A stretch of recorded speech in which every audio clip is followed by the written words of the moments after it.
question is 71st question. Isotonic solutions have the same molarity. Isotonic solutions क्या होती हैं? जिनके osmotic pressures are same. और osmotic pressure same कब होंगे दो solutions के? When they have same molarities. Because जब isotonic solutions की बात कर रहे हैं तो the solutions are being compared at the same temperatures. Temperatures तो same होंगे ही होंगे. RT cancel out हो जाएगा. Ca should be equal to Cb. That means molarity of A solution should be equal to molarity of B solution. So isotonic solutions have the same molarity. 71st का B answer. Next question is 72nd question. Two solutions A and B are separated by a semi-permeable membrane. Solution B has greater vapor pressure than solution A. Water will flow from. देखिए इसने कहा यहाँ पे solution B has greater vapor pressure than solution A. B का vapor pressure ज़्यादा है तो that means उसमें solvent particles क्या होंगे? ज़्यादा होंगे. जैसे देखिए दो solutions में compare करूँ यहाँ पे. Let it be B. Let it be A. अब B का वेपर प्रेशर ज्यादा कब होगा? जब इसमें सॉल्वेंट पार्टिकल्स को एस्केप करने के लिए ज्यादा सरफेस एरिया मिल रहा हो. और सरफेस एरिया ज्यादा कब अवेलेबल होगा? जब B सॉल्यूशन में सॉल्यूट पार्टिकल्स कम होंगे. सॉल्यूट पार्टिकल्स कम होने का मतलब क्या हुआ? कि इसकी कंसंट्रेशन कम होगी. देखिए इसने कहा B has greater vapor pressure. B has greater vapor pressure means solute particles B में और A में अगर कंपेयर किए जाएं तो A में solute particles ज़्यादा होंगे, B में solute particles कम होंगे, तभी इसका vapor pressure ज़्यादा होगा. That means B का जो concentration है solute concentration या concentration of the solute जो है B में that is less. और अगर B में solute concentration कम है तो water कहाँ से कहाँ flow करना चाहिए? They are separated by semi-permeable membrane. तो मैंने अलग अलग बना दिया, लेकिन if they are separated by semi-permeable membrane, तो आपको पता है movement of solvent कहाँ से कहाँ होती है osmosis में? Through semi-permeable membrane. Movement of the solvent takes place from lower solute concentration to higher solute concentration through semi-permeable membrane. तो कहाँ से कहाँ flow करना चाहिए solvent? B से A. So this will be, answer will be B to A. एक बार फिर देखिए इसको, दो सॉल्यूशंस हैं A and B, they are separated by semi permeable membrane. Solution B का जो वेपर प्रेशर है वो ज्यादा है as compare to solution A से. सॉल्यूशन B का वेपर प्रेशर ज्यादा कब होगा? अगर इसमें सॉल्यूट पार्टिकल्स कम होंगे, क्योंकि सॉल्यूट पार्टिकल्स अगर कम होंगे तो सॉल्वेंट मॉलिक्यूल्स को एस्केप करने के लिए एरिया अवेलेबल ज्यादा होगा, तो वेपर प्रेशर इसमें ज्यादा बनेगा. इस केस में वेपर प्रेशर कम बनेगा, क्योंकि सॉल्वेंट मॉलिक्यूल्स को एस्केप करने के लिए जो एरिया अवेलेबल है वो लेस है due to presence of non volatile solute particles on the surface. इसमें ज्यादा सॉल्यूट पार्टिकल्स हैं तो इसमें सॉल्यूट कंसंट्रेशन कम है, इसमें सॉल्यूट कंसंट्रेशन ज्यादा है. और मूवमेंट कहां से कहां होनी चाहिए? अगर ये दोनों separated by semi permeable membrane होते तो कहां से कहां मूवमेंट होनी चाहिए सॉल्वेंट की? Lower solute concentration to higher solute concentration. So from B to A there will be movement of the solvent. So answer is B to A. 73rd question. A substance shows the phenomenon of deliquescence if its vapor pressure is. First of all, deliquescence क्या होता है? Deliquescence phenomena है कि कोई crystalline substance moisture को absorb कर ले और saturated solution बना दे. तो क्या होता है deliquescence? It is the change of crystalline substance into the saturated solution by absorption of water molecules from the atmosphere. Saturated solution में vapor pressure जो होना चाहिए saturated solution का वो कम होना चाहिए as compared to the vapor pressure जो ऊपर atmosphere में water vapors का vapor pressure है. This should be the main condition that should be fulfilled for a substance to be deliquescent. Deliquescent तभी होगा, एक बार फिर से देखिए, पानी absorb तभी करेगा कोई crystalline substance अगर जब सैचुरेटेड सॉल्यूशन उसमें जो बन रही है सैचुरेटेड सॉल्यूशन पानी एब्जॉर्ब करने पे उस सैचुरेटेड सॉल्यूशन का वेपर प्रेशर अगर कम होगा as compare to vapour pressure of water vapours in the atmosphere, तभी वो पानी एब्जॉर्ब करके रख सकेगा। अगर उसका वेपर प्रेशर, सॉल्यूशन का वेपर प्रेशर ज्यादा आ जाए as compare to vapour pressure of water vapours present in the atmosphere, तो वो वाटर वेपर्स को एब्जॉर्ब करके रख ही नहीं पाएगा, क्योंकि वेपर प्रेशर अगर ज्यादा हो गया सॉल्यूशन में तो एस्केप कर जाएंगे वो इनटू द एटमॉस्फेयर। अगर एस्केप कर गए तो वो पानी एब्जॉर्ब करके रख ही नहीं पाएगा, सैचुरेटेड सॉल्यूशन बनेगी नहीं क्रिस्टलाइन सब्सटेंस की, तो वो डेलिक्यूसेंट कैसे होगा? डेलिक्यूसेंट होता है पानी एब्जॉर्ब कर लेना, क्रिस्टलाइन सब्सटेंस पानी एब्जॉर्ब कर लेता है, इस केस में पानी एब्जॉर्ब करके उस सैचुरेटेड सॉल्यूशन बना देता है, और vapour pressure of the saturated solution should be lower than the water vapors in the air, तभी वो डेलिक्यूसेंस शो कर पाएगा, अदरवाइज नहीं शो कर पाएगा। तो it is option is D, that its vapour pressure should be less than that of water vapours in the air. अगर less नहीं होगा तो वाटर वेपर वो रख ही नहीं पाएगा अपने में, मॉइस्चर को एब्जॉर्ब कर ही नहीं पाएगा और डेलिक्यूसेंट नहीं होगा। 74th question, osmotic pressure of 0.1 molar urea solution is, osmotic pressure की बात हो रही है, 0.1 molar urea solution है और रिलेशंस पूछे हैं, कुछ बाकी सॉल्यूशंस भी गिवन है। 74th में यूरिया का आई क्या होता है?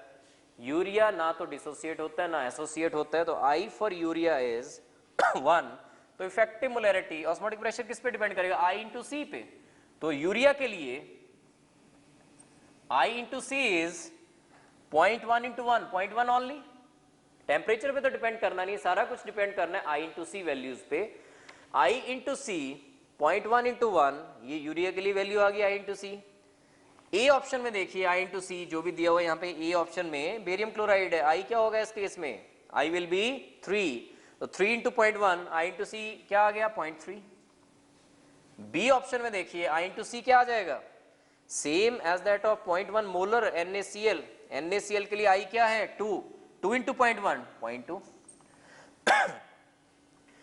Same as that of first option देखिए, same as that of 0.1 molar barium chloride, I into C barium chloride के लिए आ रहा है 0.3, इसके लिए आ रहा है 0.1, तो ऑस्मोटिक प्रेशर सेम नहीं हो सकते इनके। सेकंड ऑप्शन में 0.1 और 0.2, इनके ऑस्मोटिक प्रेशर सेम नहीं हो सकते। C option is about half of that of 0.1 molar KCl, 0.1 molar KCl, KCl के लिए I क्या है? 2, 2 आयंस बनते हैं इसके, 2 इंटू 0.1 दैट इज 0.2, तो I इंटू सी 0.2 आया, लेकिन इस केस में ऑप्शन में कहा कि दिस इज, इसका osmotic pressure is about half as compared to that of 0.1 molar KCl, और ये करेक्ट है क्योंकि इसका जो हाफ होगा 0.2 का दैट विल बी 0.1, 0.1 बराबर हो जाएंगे, that means C option is correct. तो ऐसे क्वेश्चंस, ये जो 74th क्वेश्चन है, these sort of questions are very very important as far as your AIEEE examination is concern. तो एक बार फिर से देखिए इसको कि 0.1 मोलर यूरिया सॉल्यूशन का ऑस्मोटिक प्रेशर इज, रिलेशंस पूछे हैं तो ऑस्मोटिक प्रेशर का जब भी रिलेशन करना है आपने तो I इंटू सी वैल्यूज देखनी है, RT कैंसिल आउट हो जाते हैं, जैसे पिछले वाले क्वेश्चंस में हमने किया भी है अभी। I इंटू सी वैल्यूज देखनी होती है। यूरिया के लिए I क्या होता है? 1, 0.1 मोलर दिया हुआ यूरिया, तो I into C will be 0.1। A option पे आइए, I into C barium chloride के लिए I इज 3, 0.1 इंटू 3, 0.3, तो सेम हो सकते हैं क्या? नहीं, 0.1 इज नॉट इक्वल टू 0.3, तो सेम नहीं होंगे। बी ऑप्शन पे देखिए, same as that of 0.1 molar NaCl, NaCl के लिए I is 2, 0.1 into 2 that is 0.2। C is about half of that of 0.1 molar KCl, 0.1 molar KCl, I into C क्या हो जाएगा? KCl के लिए I इज 2, 2 इंटू 0.1, 0.2, इसका हाफ कीजिए 0.1, 0.1, 0.1 equal है, that means this is the correct option, C will be the correct answer। 75th question देखिए, in a mixture A and B components show negative deviation as, तो negative deviation कब होती है? जब AB interactions are more greater than AA and BB interactions, और delta V mixing should be less than 0, delta H mixing should be less than 0। तो कौन सा option fit बैठ रहा है? देखिए यहाँ पे बी, 75th का B, delta V mixing is less than 0। अगर नेगेटिव डिविएशन है तो delta V mixing should be less than 0. So this is the correct option B. 76 question देखिए. A solution contains non volatile solute of molecular mass m2. which of the following can be used to calculate the molecular mass of solute in the terms of the osmotic pressure? पाई की form में कैसे osmotic pressure, कैसे आप molecular mass निकाल सकते हैं? तो पहले टर्म्स वैसे ही यूज करें जो हमने की हैं, आपको पहले समझाई हैं. Pi is equal to C R T. Pi is equal to C क्या होती है? मोलैरिटी. मोलैरिटी कैसे निकलती है? Number of moles of solute पर litre of the solution. Number of moles कैसे निकलते हैं? WB upon MB, weight of the solute divided by molecular mass of the solute. साथ में volume of the solution in litres. अगर ये litres में है तो this is molarity WB upon MB into VL R into T. Molecular mass determine करना है MB. MB will be WB RT upon pi into V litres. अब terms उसके accordingly डाल देते हैं जैसे उसने कहा है. मॉलिक्यूलर मास M2 बोल रहा है वो. WB क्या बोला है उसने? Small m2. Mass of solute देखिए लास्ट में क्वेश्चन में दिया m2, mass of solute m2. R into T pi V, litres को इसने V लिया है अकेला, into pi. So this will be the molecular mass of the solute m2. M2 is the weight of the solute dissolved. R gas constant, T temperature, V liters of the solution, pi is the osmotic pressure, which is the correct option. B is the correct option. M2 is equal to M2 divided by V RT by P RT by pi. So B is the correct answer in 76th question. 77th question. Which one of the following statements given below concerning properties of solutions describe a correct colligative effect? जब भी पूछा जाए correct colligative effect, तो correct colligative effect जो liquid mixture show करते हैं उसमें दोनों के बीच में जो इंटरेक्शंस होनी चाहिए, ना पॉजिटिव डेविएशन आनी चाहिए ना नेगेटिव डेविएशन आनी चाहिए. अगर करेक्ट कॉलिगेटिव इफेक्ट है तो बिहेवियर शुड बी आइडियल, ना पॉजिटिव डेविएशन ना नेगेटिव डेविएशन. तो जो ऑप्शंस ऐसी हैं जहां पे पॉजिटिव डेविएशन और नेगेटिव डेविएशंस आ रही हैं वो तो वैसे ही रूल आउट हो जाएंगी. That can not, those can not show the correct colligative effect. तो फर्स्ट ऑप्शन देखिए, water and ethanol. So they will show deviation, they will not behave ideally. Water and ethanol they will show deviation. कौन सी deviation show करते हैं ये? Water and ethanol they show positive deviation from the ideal behaviour. तो चलो कोई भी deviation है, चाहे पॉजिटिव है चाहे नेगेटिव है, जहां भी पॉजिटिव या नेगेटिव कोई भी डेविएशन आ रही है वो वाला liquid mixture correct colligative effect नहीं शो करेंगे. Similar is the case in case of water and this nitric acid. They also deviate from the ideal behaviour. A and B वैसे रूल आउट हो रही हैं. बेंजीन एंड नेप्थलीन सी में this can be the answer, and similarly benzene and toluene this can be the answer, because benzene and toluene as well as benzene and naphthalene they do not show any deviation from the ideal behavior. लेकिन colligative effect कौन सा हो सकता है? C में देखिए, vapour pressure of pure benzene decreases by addition of naphthalene. तो जब भी आप सॉल्यूट पार्टिकल्स ऐड करते हो सॉल्वेंट में तो क्या होता है? वेपर प्रेशर को लोअरिंग होती है. ठीक है, यहाँ पे रिलेटिव लोअरिंग नहीं है. Relative lowering is the exact colligative property, लेकिन it can show colligative effect because benzene और नेप्थलीन को मिक्स करने पे वेपर प्रेशर डिक्रीज हो रहा है.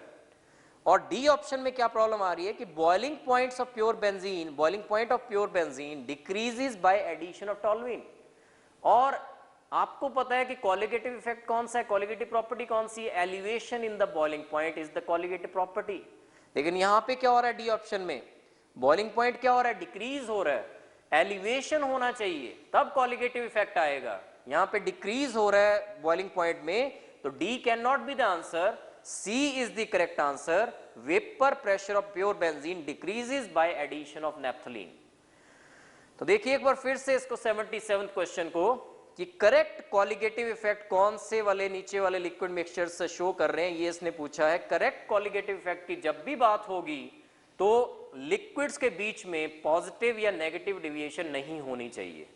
जहां पे भी पॉजिटिव या नेगेटिव डेविएशन आएगी, that those liquid mixtures will not show the correct colligative effect. तो A and B options are ruled out because in cases में डेविएशंस आनी है from the ideal behaviour. C and D can be the correct options. D में problem ये आ रही है कि बॉइलिंग पॉइंट प्योर बेंजीन का डिक्रीज हो रहा है और कॉलिगेटिव प्रॉपर्टी क्या होती है, elevation in the boiling point, तो डी भी रूल आउट हो रहा है, तो आंसर विल बी सी। और सी में vapour pressure of pure benzene decrease हो रहा है बाय एडिशन ऑफ नेफ्थलीन, और this can show colligative effect, this can show relative lowering in vapor pressure. So C will be the correct option. Next is 78th question.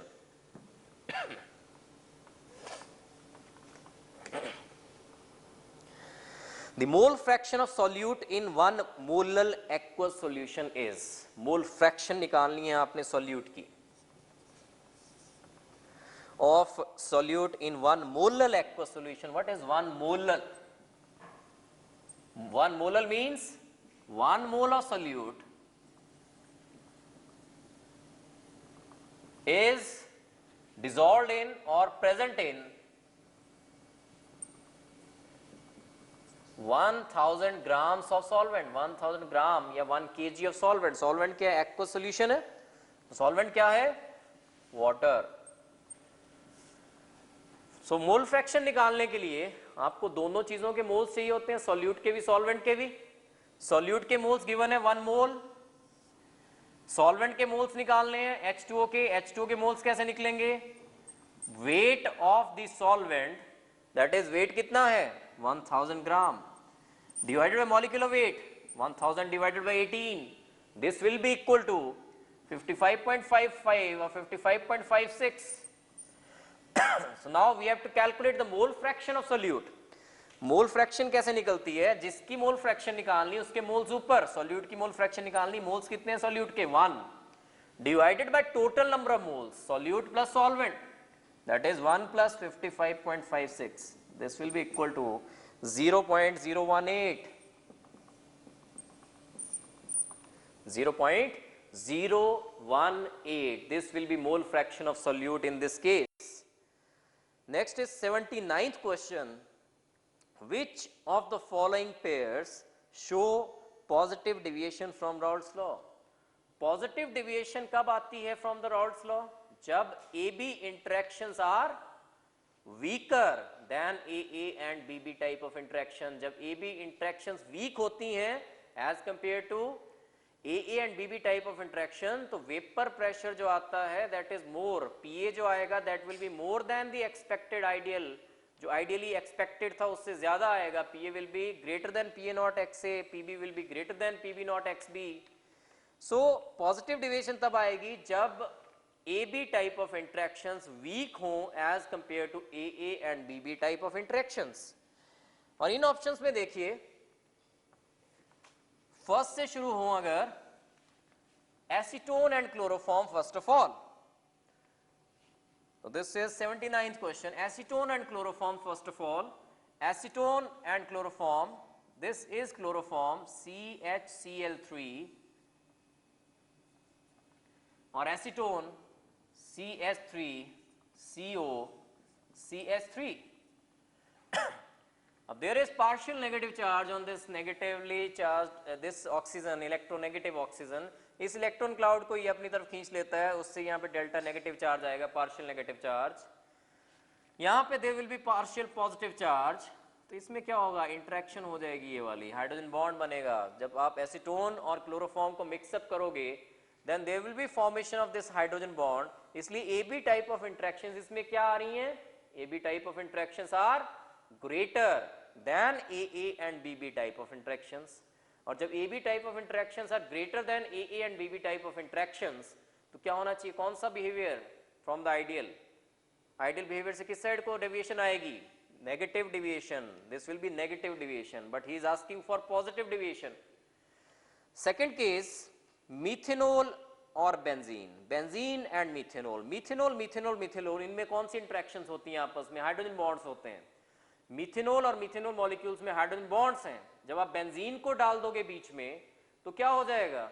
Benzene को डालने से hydrogen bonds जो हैं वो breakup हो जाएंगे, तो A B type of interactions weaker आएंगी as compare to A and B type of interactions. देखिए बी ऑप्शन डिस्कस कर लेते हैं एक बारी। मिथेनॉल मॉलिक्यूल जो है CH3OH, दिस इज मिथेनॉल, यहां पे this is partial negative charge on this hydrogen, this is partial positive charge. अगले वाला जो मिथेनॉल होगा OH CH3OH, यहाँ पे डेल्टा नेगेटिव चार्ज, यहाँ पे डेल्टा पॉजिटिव चार्ज, ये जो इंटरेक्शंस है इसको क्या बोलते हैं? Hydrogen bond. तो there are quite strong interactions between methanol and methanol molecules, लेकिन जब बेंजीन मॉलिक्यूल्स डाल देंगे बीच में, वो यहाँ पे बेंजीन मॉलिक्यूल्स यहाँ पे आके बैठेंगे बीच में आके, तो क्या किया बेंजीन मॉलिक्यूल्स ने? इनकी इंटरेक्शंस जो थी मीथेन मॉलिक्यूल्स की आपस में जो इंटरेक्शंस थी उनको क्या कर दिया? वीक कर दिया। तो अब A B type of interaction जब बेंजीन डाल दिया मिथेनॉल में, A B type of interactions अब क्या आ रही हैं? वीक आ रही हैं as compare to A and B type of interaction. Therefore this will show the positive deviation from the ideal behavior. So 79th का it will be B option, benzene and methanol. 80th question, which one of the following aqueous solutions will exhibit highest boiling point? Highest boiling point किसका आना चाहिए? जिसमें elevation in boiling point maximum हो। Elevation in boiling point किस पे depend करेगा? आई values पे, बल्कि इफेक्टिव मोलैरिटीज पे, आई इंटू एम वैल्यूज पे। जिसका आई इंटू एम मैक्सिमम है उसमें delta TB will be maximum.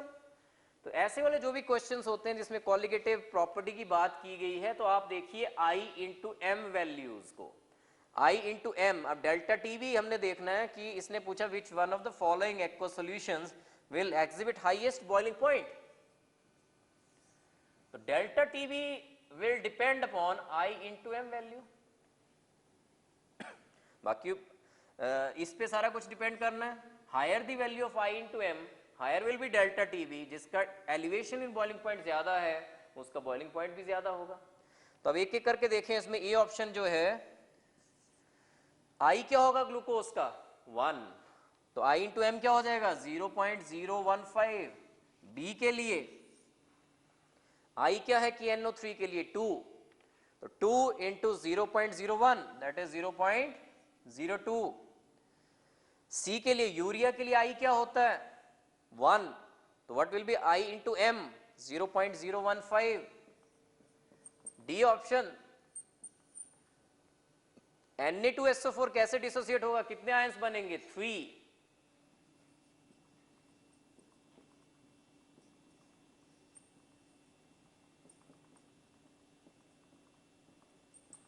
2 + 1 3 ions. तो आई क्या लेंगे इसमें आप?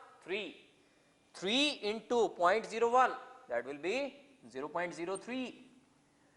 सबसे बड़ा आई इंटू एम किस में आया? 0.03 लास्ट केस में। जिसका आई इंटू एम मैक्सिमम है delta TV, elevation in boiling point उसी में ज्यादा होगा।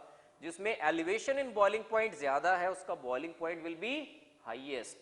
So answer will be D. First question, a substance is hygroscopic at a given temperature if vapor pressure of its saturated solution at that temperature is। तो ये बिल्कुल same question है जो हमने अभी किया पीछे 73rd क्वेश्चन रिगार्डिंग डेलिक्यूसेंस।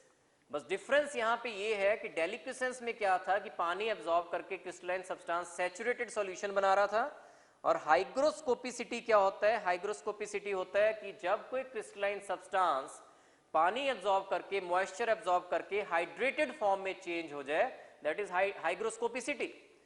बाकी सारा कुछ सेम होना है कि हाइग्रोस्कोपिसिटी कब शो करेगा कोई क्रिस्टलाइन सब्सटेंस? अगर vapour pressure of the water vapours या vapour pressure of the hygroscopic और हाइड्रेटेड क्रिस्टलाइन सब्सटेंस, उसका जो वेपर प्रेशर है that should be lower than the vapor pressure of water vapors present in the atmosphere। Hygroscopicity और deliquescence same है कि vapour pressure जो है सैचुरेटेड सॉल्यूशन का should be lower than the vapour pressure of water in the atmosphere. तो इसमें भी 81st में भी answer has to be C, it will be C. 82nd question, next question, pH value of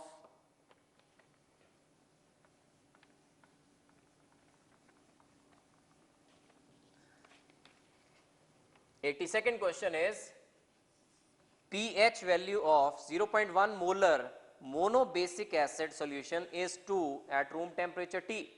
The osmotic pressure of the solution will be, now pH value is given, you have to calculate alpha from this. तो pH आपको पता है कि pH क्या होता है, pH is minus logarithm of H positive. This is pH minus logarithm of H positive. Now pH is 2, so you have to calculate the value of H positive, this concentration you have to calculate. This will be equal to, H positive will be equal to 10 raised to power minus 2. Minus इस side लेके आए, फिर anti logarithm लिया, anti logarithm of minus 2 is equal to 10 raise to power minus 2, that will be H positive. And now the acid is monobasic, that means it will be of the type of HX. तो ऐसे dissociate होगा ये H positive plus X negative. If C is the concentration of this acid, तो initially this will be 0, this will be 0. जब अभी dissociation नहीं हुई है तो इफ दिस इज C, इसकी मोलैरिटी कंसंट्रेशन इज C, तो ये 0 बनेगा, ये 0 होगा स्टार्टिंग में, तो अभी डिसोसिएशन हुई नहीं है. अगर alpha is degree of dissociation, तो आपको पता है this will B C into 1 minus alpha. ये कितने रह जाएंगे, C इंटू 1 माइनस अल्फा, और यहां से कितना निकला ये C अल्फा, तो ये कितना बनना चाहिए C alpha, and this will also be C alpha. तो H positive concentration is C alpha. यहां पे H पॉजिटिव की जगह आपको C अल्फा डालना है. C alpha is equal to 10 raise to power minus 2. C is the concentration, और कितना दिया हुआ है इसका 0.1 molar. C is 0.1 molar into alpha, that is equal to 10 raise to power minus 2. From this you will calculate alpha, और alpha will be equal to in this case 10 raise to power minus 1. This will be 10 raise to power minus 1. जब alpha निकल गया, and after that you have to calculate osmotic pressure. Osmotic pressure निकालने के लिए आपको क्या चाहिए, pi is equal to ICRT. तो मेरा एम है अभी पहले अल्फा निकाल के I निकालना है मैंने. I कैसे निकलेगा देखिए, alpha is equal to I minus 1 upon N minus 1. तो अल्फा निकल चुका है, alpha is 10 raise to power minus 1.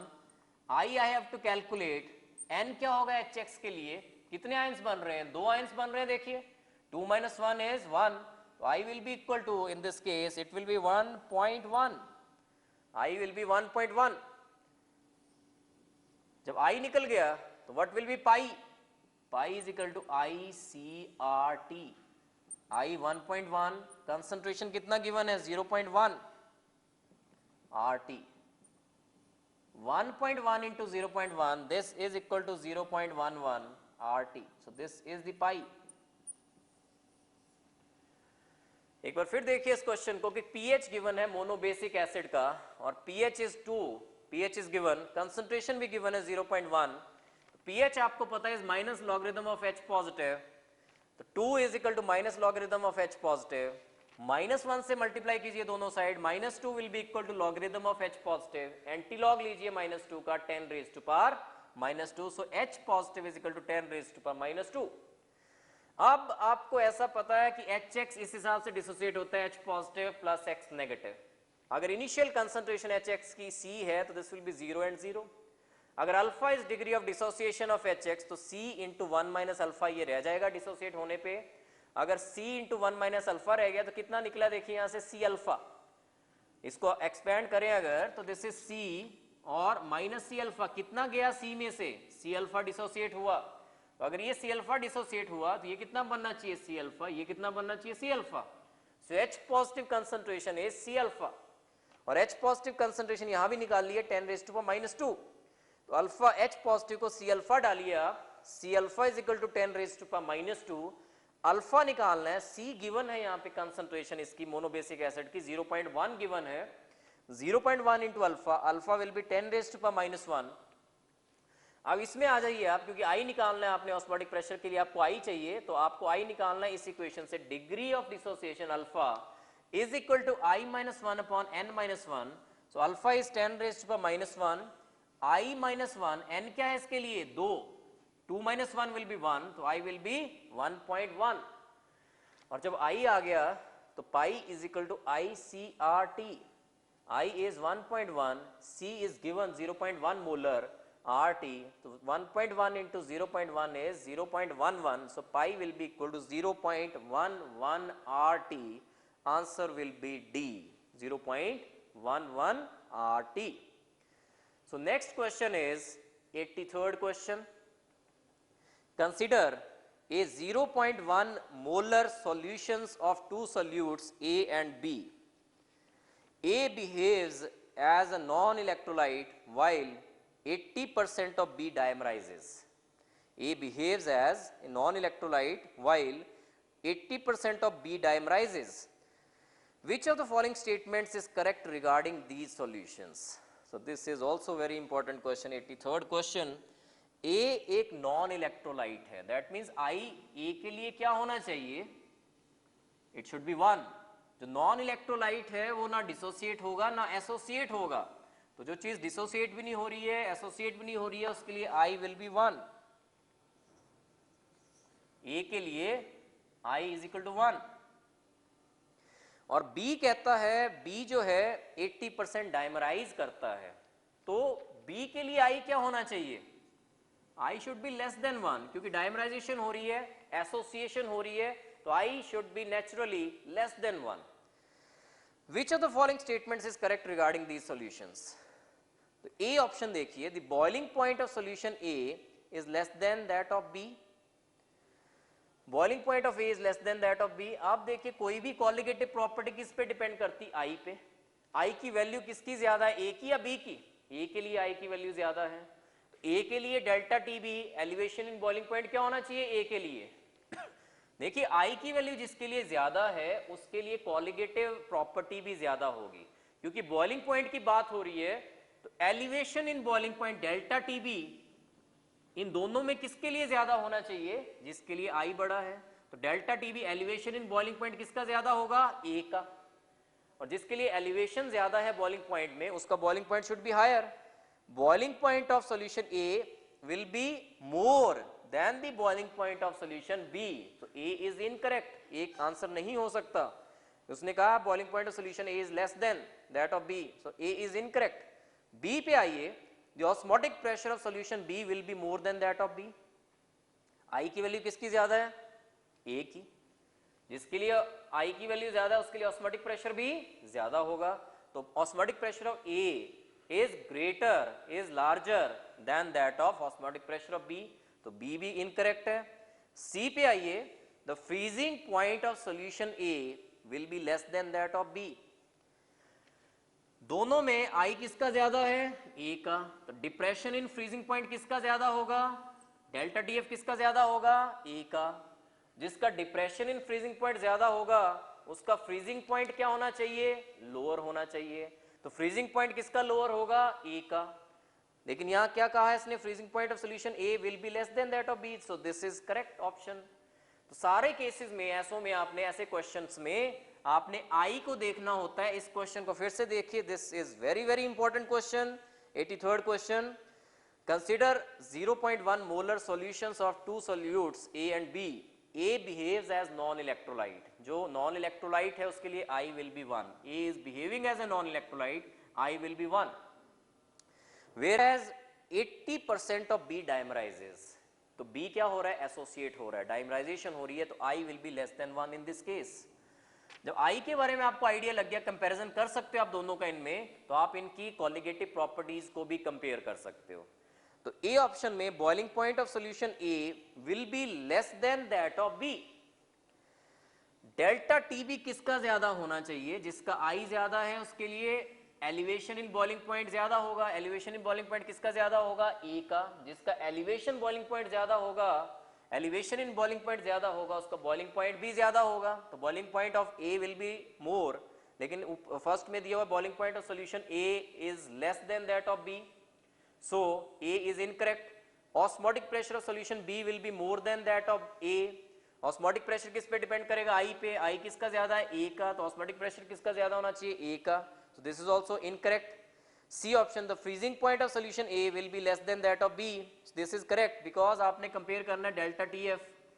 Depression in freezing point किसका ज्यादा होगा? ए का। जिसमें डिप्रेशन ज्यादा है उसका freezing point will be lower, so it is correct. 83rd का C will be the correct option.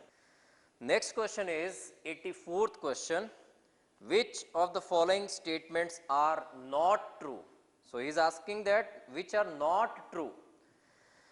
First option देखिए, इसमें फर्स्ट जो इसने दिया हुआ है that is normality of a solution is always greater then molarity. तो आपको पता है कि नॉर्मेलिटी और मोलैरिटी में क्या रिलेशन होता है?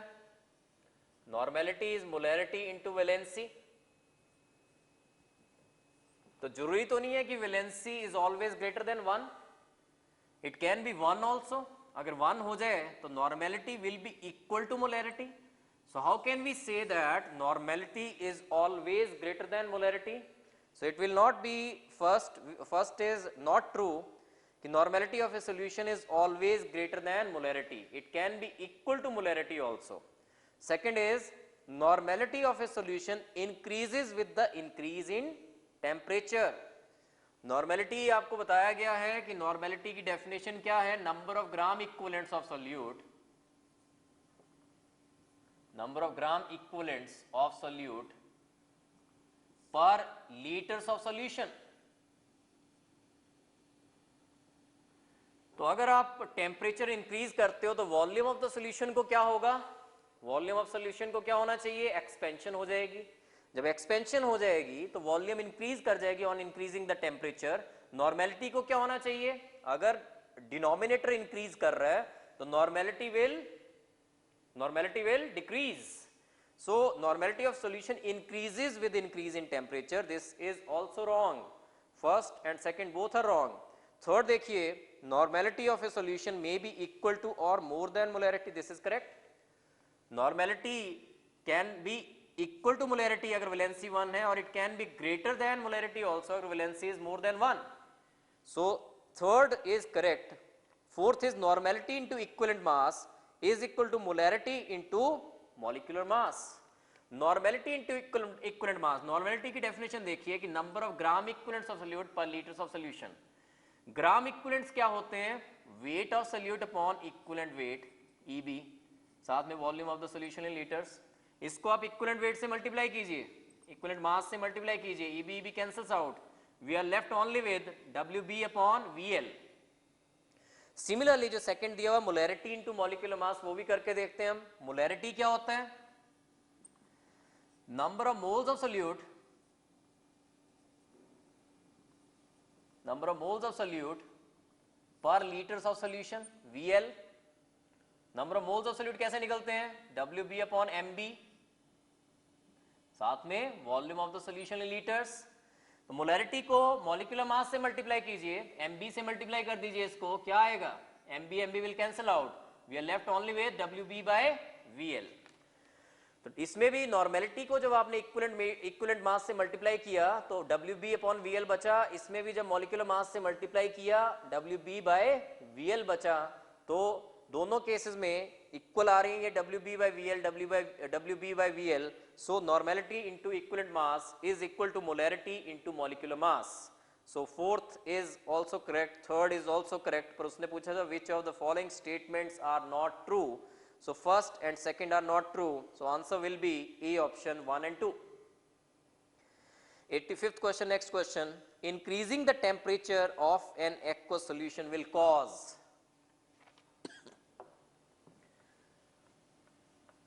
इसी में देख लीजिए next question, normality volume relation क्या देखिए, इनवर्स रिलेशन है। वॉल्यूम क्या हो रही है? टेम्परेचर इंक्रीज करने पे volume of the solution increase करेगी, नॉर्मेलिटी डिक्रीज करेगी।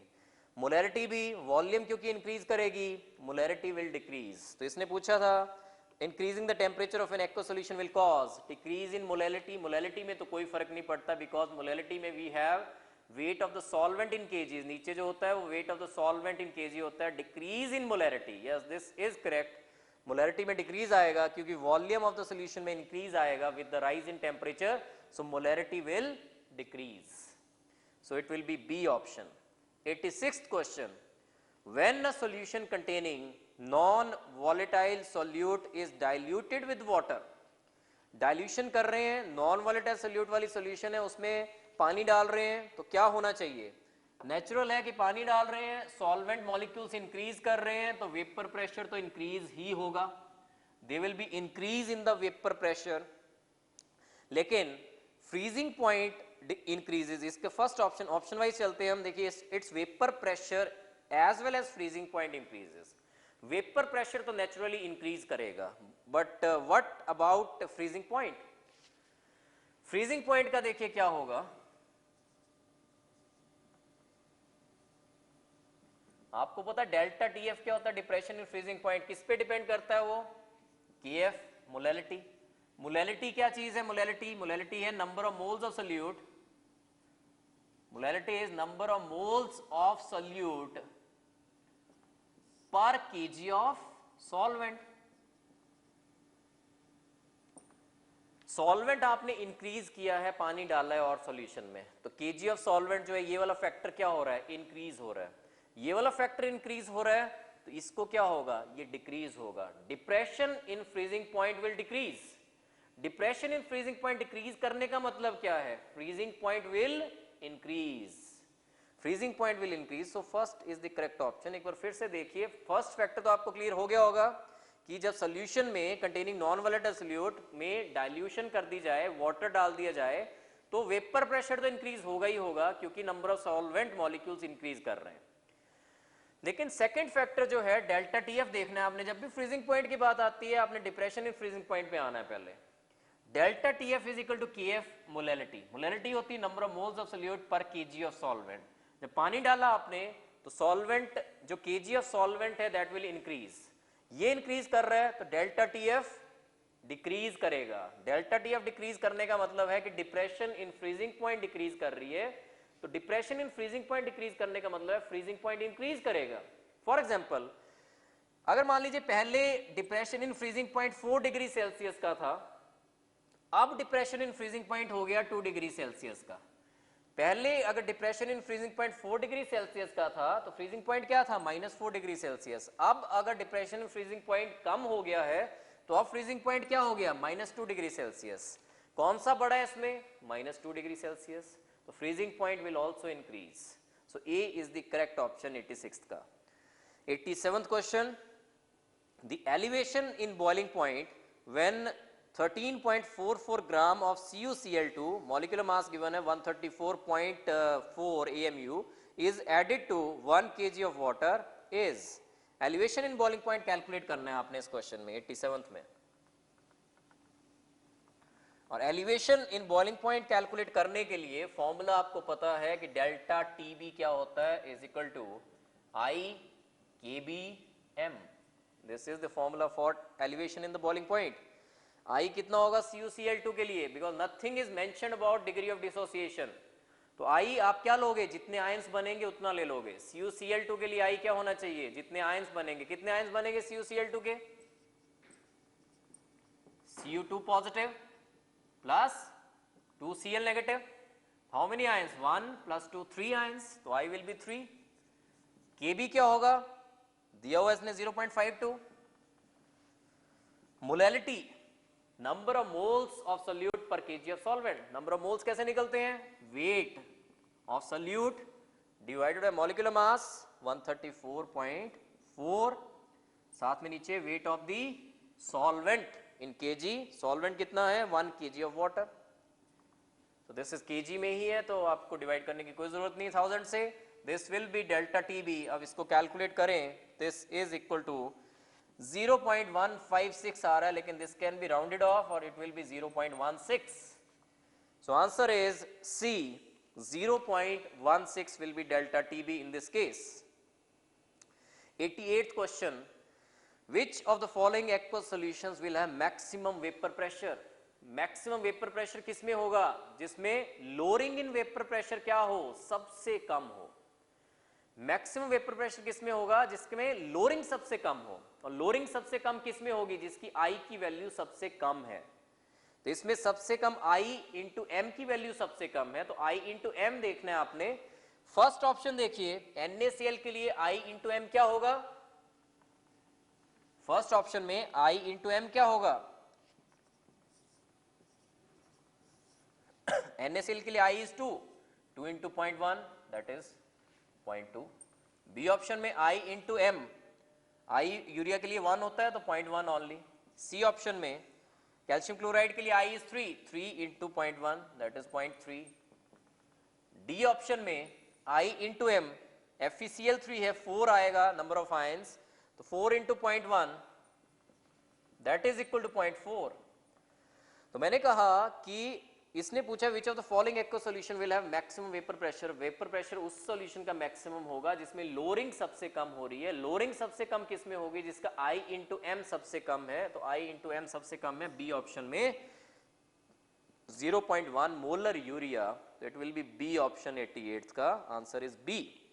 89th question, certain azeotropic mixture boils at a temperature lower than the boiling point of either of them. तो boiling point azeotropic mixture का lower आ रहा है as compared to boiling point of either of them, तो it is minimum boiling azeotropic mixture. और आपको मैंने बताया था minimum boiling azeotropic mixture किस में आते हैं? जो ऐसे mixtures हों जो positive deviation show करते हैं from the ideal behavior. That means उनका vapor pressure will be higher as expected from the ideal behavior. Vapor pressure जब ज्यादा होगा तो boiling point कम होगा. तो it will be solution exhibits positive deviations from the Raoult's law. तो minimum boiling azeotropic mixtures वो बनाते हैं ऐसी solution which exhibit positive deviation from the Raoult's law. 90th question, two solutions A and B have same vapor pressure at certain temperature. A and B are called, तो ऐसी solution जिनके vapor pressure same हो are known as isopastic solutions. So it will be A answer, isopastic solutions. Next question is 91st question. In cold countries, ethylene glycol is added to water in the radiators of the cars during winters. This results in lowering of freezing point. A will be the correct option. It results in lowering of the freezing point. Depression in freezing point ज़्यादा कर देगा जब ethylene glycol डालोगे. ये पहले भी discuss किया था मैंने कि इथाइलिन ग्लाइकोल डाला जाता है कार रेडिएटर्स में, क्योंकि वैसे पानी ने किस पे फ्रीज हो जाना है? 0 डिग्री सेल्सियस पे. अगर इथाइलिन ग्लाइकोल डाल देंगे तो अब फ्रीजिंग पॉइंट कम हो जाएगा पानी का. 0 के बजाय मान लीजिए अब -5 डिग्री सेल्सियस पे फ्रीज करेगा पानी, और अगर -5 पे फ्रीज कर रहा है तो आप कार को इजीली -5 डिग्री सेल्सियस तक इजीली ड्राइव कर सकते हो, तब तक रेडिएटर कोई प्रॉब्लम नहीं देगा. तो ethylene glycol results in lowering of the freezing point. Next question, 92nd question, a solute is soluble in two immiscible liquids which are present in a mixture. तो दो immiscible liquids हैं, different layers होंगी, natural है दो immiscible liquids की. The concentration of the solute in the upper layer will be A option, A same as in the lower layer, less than in the lower layer, more than in the lower layer. It will be D will be correct option, is fixed in fixed ratio with that in the lower layer. तो जो ratio होता है वो fixed होता है कि अपर में कितना होना है वो सॉल्यूट, लोअर में कितना होना है उसका ratio will be a fixed ratio. So it will B D answer 92nd का. 93rd question, the osmotic pressure of a solution at 0 degree Celsius is 4 atmosphere. What will be its osmotic pressure at 546 Kelvin under similar conditions? तो 93rd question देखिए, osmotic pressure 0 degree Celsius पे दिया हुआ है. 0 degree Celsius मतलब 273 kelvin पे it is. Osmotic pressure is 4 atmosphere. और what will be osmotic pressure at 546 Kelvin? Osmotic pressure is directly proportional to temperature. तो जितना राइज आप ऑस्मोटिक प्रेशर टेम्परेचर को दोगे उतना ही टाइम्स राइज ऑस्मोटिक प्रेशर में आना चाहिए. टेम्परेचर कितना किया देखिए, डबल किया. 273 का डबल 546 केल्विन होता है, तो ऑस्मोटिक प्रेशर क्या होना चाहिए? ये भी डबल हो जाना चाहिए. It will be 8 atmosphere. तो pi is directly proportional to T. पूरा निकालने की कोई जरूरत नहीं है इसमें, जस्ट आप रिलेशन देखिए कि pi is directly proportional to T. अब इसमें टेम्परेचर 273 केल्विन पे ऑस्मोटिक प्रेशर इज 4, ये गिवन है, और 546 केल्विन पे इज आस्किंग फॉर. 273 और 546 क्या रिलेशन है? डबल है। 273 का डबल जो होता है दैट इज 546 केल्विन। 4 का डबल शुड बी 8, तो answer has to be 8 atmosphere. C option is the correct option. Next question, 94th question, what would happen if a thin slice of sugar beet is placed in a concentrated solution of NaCl? Osmosis होगी। Osmosis क्या होती है? Movement of the solvent from lower solute concentration to higher solute concentration. अब sugar beet और concentrated solution में डाल दिया उसको, कंसंट्रेटेड NaCl सॉल्यूशन में, तो सॉल्वेंट कहां से कहां मूव करेगा? Lower solute concentration to higher solute concentration. Lower solute concentration किसकी है? शुगर बीट की। देयरफॉर शुगर बीट में से सॉल्वेंट मॉलिक्यूल्स बाहर की तरफ आ जाएंगे, NaCl सॉल्यूशन की तरफ को आ जाएंगे, तो शुगर बीट का क्या हो जाएगा? Sugar beet will lose water from its cells, तो A will be the correct option in this case. Next is 95th question, if all the compounds were sold at the same price, if all the compounds were sold at the same price, which would be the cheapest for preparing an antifreeze solution for a car radiator? So 4 options are given. सबसे पहले देखिए, price same है, ये mind में रखना है आपने, price is same. आपको पता है डेल्टा TF जो होता है that is KF molality. Molality क्या होती है? WB अपॉन MB, और WA wait of the solvent अगर ग्राम्स में है तो इनटू 1000। अगर same depression in freezing point चाहिए आपको डिफरेंट सॉल्यूट पार्टिकल से, same depression in freezing point, same depression in freezing point मतलब अगर molecular mass is the lowest तो WB will also be lowest for that। अगर same delta TF values लें सारे options के लिए, आप डेल्टा TF सेम लीजिए, तो जिस केस में MB लोएस्ट होगा उसका WB भी लोएस्ट होगा। जिस केस में मॉलिक्यूलर मास सॉल्यूट का लोएस्ट है उसका आपको वेट भी, अमाउंट भी लेस यूज करवाना पड़ेगा for the same depression in the freezing point. तो जिसमें आपको अमाउंट कम यूज करवाना पड़ेगा उसका मॉलिक्यूलर मास क्या होना चाहिए? कम होना चाहिए, और जिसका अमाउंट कम यूज करवाना पड़ेगा क्योंकि रेट्स आर सेम। देखिए, if all the compounds are sold at the same price, तो पर ग्राम हर एक का रेट सेम है, तो जो जिसका कम ग्राम्स यूज हो for the same depression in freezing point वो चीपेस्ट पड़ेगा आपको। और कम ग्राम्स किसके यूज होंगे? जिसका मॉलिक्यूलर मास सबसे कम है। और मॉलिक्यूलर किसका है इसमें? सारी ऑप्शंस में CH3OH का। So answer will be A, CH3OH। एक बार फिर देखिए, इसने पूछा है इसमें, if all the compounds were sold at the same price which would be the cheapest for preparing an antifreeze solution for a car radiator? Prices same है, same depression in freezing point आपको चाहिए सारे cases में, और same depression in freezing point लाने के लिए MB अगर जिसका सबसे कम है, मॉलिक्यूलर मास जिस सॉल्यूट का सबसे कम है उसका WB भी सबसे कम होगा। और हम इसी में इंटरेस्टेड हैं कि WB amount of the solute जो है यूज हो रहा है that should be the lowest, और वो लोएस्ट किसका होगा? जिसका MB इज लोएस्ट, वही हमें चीपेस्ट पड़ेगा। MB सबसे लोएस्ट किसका है? CH3OH का, और CH3OH therefore will be the correct option, will be the correct answer. Next is 96th question.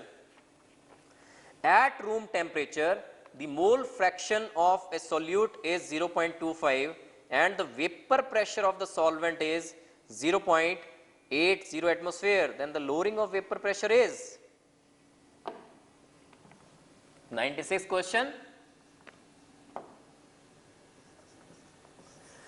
आपको पता relative lowering in vapor pressure is PA0 minus PS upon PA0 is equal to mole fraction of solute. इस question में देखिए, at room temperature the mole fraction of the solute is given. Mole fraction of solute is 0.25, XB is given. और इसने पूछा है lowering in vapor pressure निकालिए, PA0 minus PS आपको calculate करना है, और vapour pressure of solvent is also given that is 0.80, तो PA0 इज 0.80। तो इसी फॉर्मूले को यूज कर रहे हैं हम, PA0 minus PS upon PA0 is equal to XB। Mole fraction is given 0.25, PA naught minus PS क्या है? Lowering in vapour pressure. PA naught is vapour pressure of pure solvent, PS is vapour pressure of the solution containing non-volatile solute. PA naught minus PS will be the lowering in vapour pressure. PA naught is the vapour pressure of pure solvent, वो given है आपको 0.80. पीए naught minus PS यहां से निकाल लोगे 0.25 into 0.80, that is equal to 0.80 into 0.25 will be equal to 0.20. This will be the answer, 0.20. C is the correct answer in this case. 97th question. The ratio of the value of any colligative property for KCl solution to that of sugar solution is nearly. तो colligative properties किस पे depend करती हैं? Value of आई पे. KCL के लिए आई क्या है? 2. और दूसरी बात उसने पूछी है शुगर सॉल्यूशन के लिए. शुगर के लिए क्या होगा आई? केसीएल के लिए आई इज 2, शुगर के लिए आई इज 1, क्योंकि इट विल नॉट डिसोसिएट, ना तो डिसोसिएट करेगा शुगर मॉलिक्यूल, ना एसोसिएट करेगा. तो आई इज 1, इसमें I is 2, number of ions इसमें 2 बन रहे हैं. तो इनके कॉलिगेटिव प्रॉपर्टीज का रेशियो क्या होगा? वही रेशियो जो आई का है.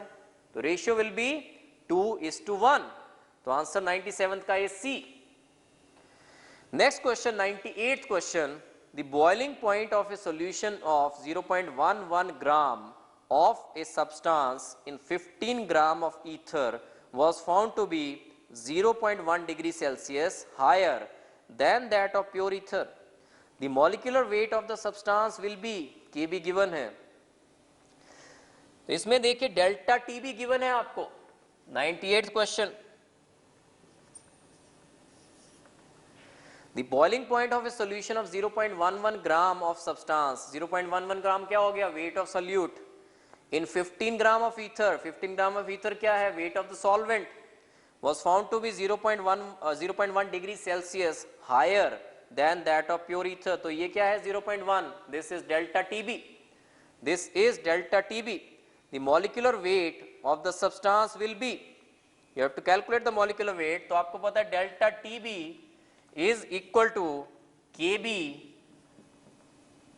Wb upon Mb, number of moles of the solute per kg of the solvent, Wa into 1000. ये मोलैलिटी की वैल्यू डाली है. This is Kb, this is delta Tb, और delta Tb is given 0.1, Kb is also given 2.16, Wb is also given, weight of the solute 0.11, molecular weight of the solute Mb you have to calculate into 1000 upon Wa, weight of the solvent is 15 gram of ether.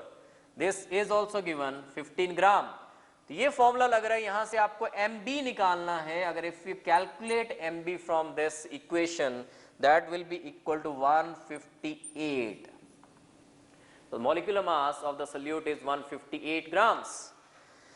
तो delta Tb is equal to Kb molality, ये formula डाला है मैंने इसमें. बाकी all the values are given. Delta Tb elevation in boiling point is given 0.1, Wb is given 0.11, and molecular mass of the solute you have to calculate. Ether का weight given है solvent का 15 grams, उसको kg में convert किया divided by 1000. Mb is equal to 158. Next question is 99th question. How many grams of sucrose, molecular weight 342, should be dissolved in 100 gram of water in order to produce a solution with a 105.0 degree Celsius difference between the freezing point and the boiling point? Kf given है आपको 1.86 and Kb is also given 0.51. 99th question देखिए.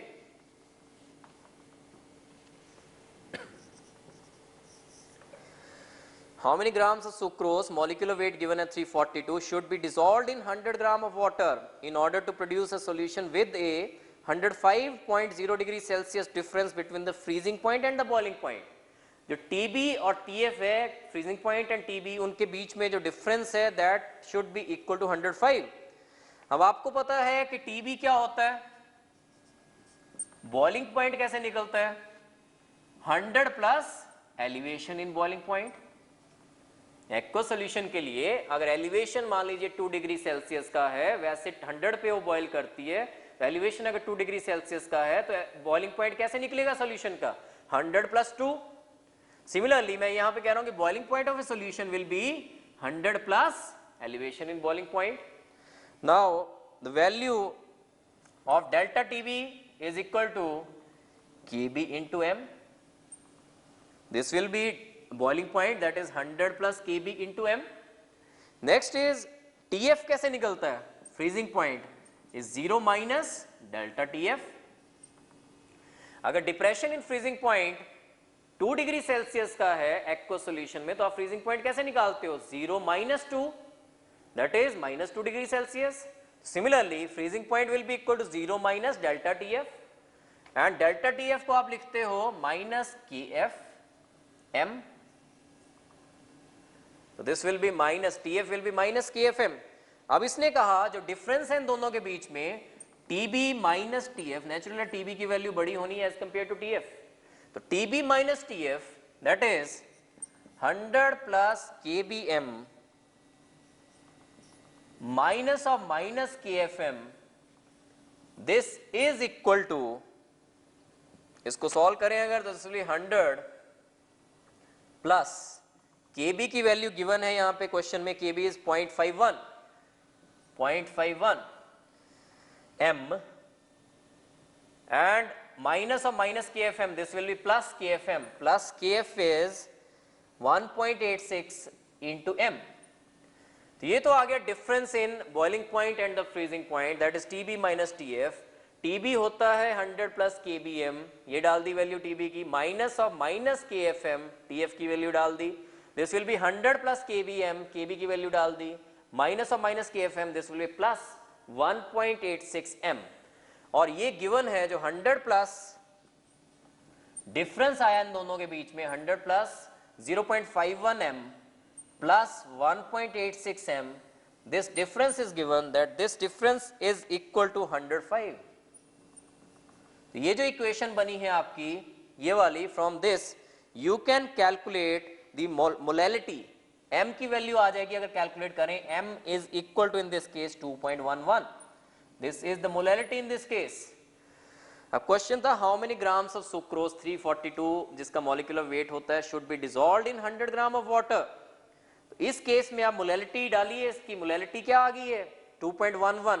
तो इसी case में sucrose के case में molality अगर निकालनी हो तो मोलैलिटी क्या होती है? Molality is equal to number of moles of solute पर KG of solvent.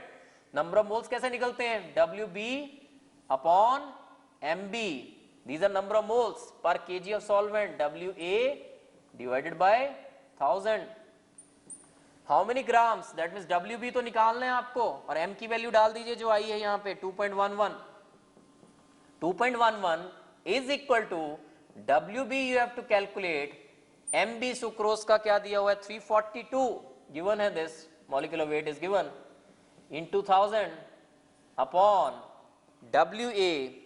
WA is the weight of the solvent, 100 grams given है यहाँ पे. देखिए ये इक्वेशन बनेगी कि molality 2.11 is equal to WB upon 342 into 100 divide by 1000. यहाँ से WB you will calculate, और WB आप अगर कैलकुलेट करें इससे तो that is equal to 72 grams. इस इक्वेशन को अगर कैलकुलेट करें 2.11 is equal to WB upon 342 into 100 upon 1000, WB will be equal to 72 grams. So answer will be B.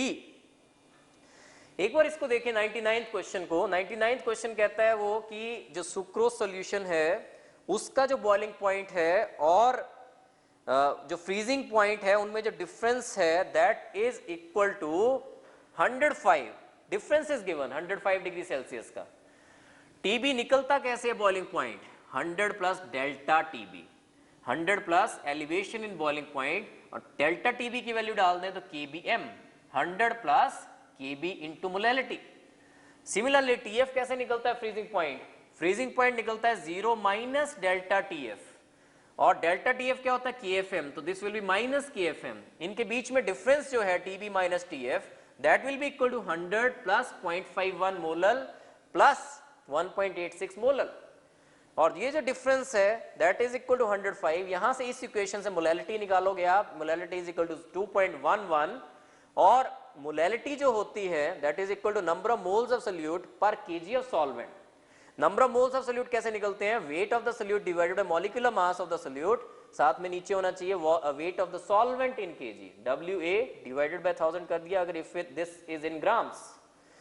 Values डाल दें आप, मोलैलिटी इज 2.11 जो निकला है अभी वैल्यू, WB आपको कैलकुलेट करना है upon molecular weight is 342, weight of the solvent water का जो वेट है that is 100 grams divided by 1000, ये इक्वेशन बन जाएगी जो इसमें से WB कैलकुलेट करें that is equal to 72 grams. 100th question in this case is solutions में, as a result of osmosis the volume of solution, as a result of osmosis the volume of solution. अब आपको पता है osmosis क्या phenomenon है, osmosis में there is movement of solvent from lower solute concentration to higher solute concentration.